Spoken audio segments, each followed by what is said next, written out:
আফগানিস্তানের সাথে ম্যাচ হারার পেছনে নাকি সবচেয়ে বড় হাত ছিল মাহমুদুল্লাহ রিয়াদের, যে কিনা তার কেরিয়ারে সারা জীবন বাংলাদেশকে উজাড় করে দিয়েছে।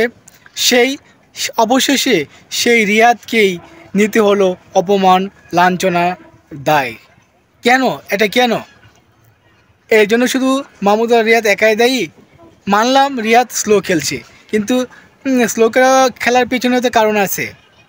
এর পেছনে দায়ী রয়েছে টিম ম্যানেজমেন্ট, এর পেছনে দায়ী রয়েছে টপ অর্ডাররা, এর পেছনে দায়ী রয়েছে ক্যাপ্টেন। কিভাবে? আসেন পয়েন্টে আসেন। যখন ক্যাপ্টেন নাজমুল হোসেন শান্ত নিজেই বলেছেন 6 ওভার পর্যন্ত আমাদের প্ল্যান ছিল আমরা যদি 6 ওভারে টপ অর্ডারটা ভালো করতে পারে তাহলে আমরা অ্যাটাকিং খেলবো, 12 ওভারের মধ্যে ম্যাচ জেতার চিন্তা করব।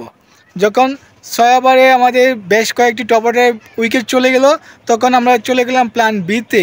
তখন আমাদের কোনো মতে ম্যাচটা জিততে হলো। ক্যাপ্টেন যদি এসব কথা বলে তাহলে রিয়াদের কী দোষ? রিয়াদে কী বার নেবে? কেন রিয়াদের ম্যাচ হারের বার নেবে? দায় নেবে? কেন দায় নেবে? তখন ক্যাপ্টেন টিম ম্যানেজমেন্টের কথায় রিয়াদ স্লো খেলছে। রিয়াদ ভাবলো সেট হয়ে কিছু রান করতে পারলে ম্যাচটা অনায়াসে জিতে যাবে। দুর্ভাগ্য, আনফর্চুনেটলি সে আউট হয়ে যায়।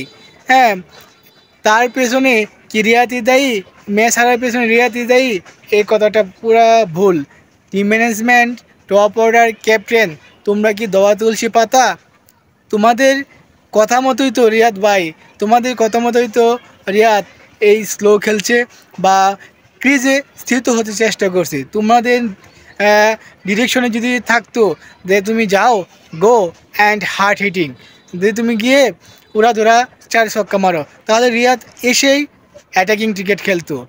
কিন্তু তোমাদের কথায় রিয়াদ দায়িত্ব নিয়ে ম্যাচ খেলতে, ম্যাচ উইন করার চেষ্টা করতেছিল, কিন্তু আউট হওয়ার কারণে এখন সব দায় রিয়াদের। তোমরা কিছুই না, তোমরা তো অনেক দোয়া তুলসী পাতা, তোমাদের কোনো দোষ নেই, সব দোষ রিয়াদের।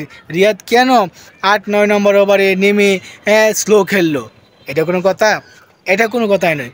তোমাদের প্ল্যানিং ওয়েস রিয়াদ খেলছে, এটা রিয়াদের কোনো দায় নয়, এটা তোমাদের দায়বদ্ধতা।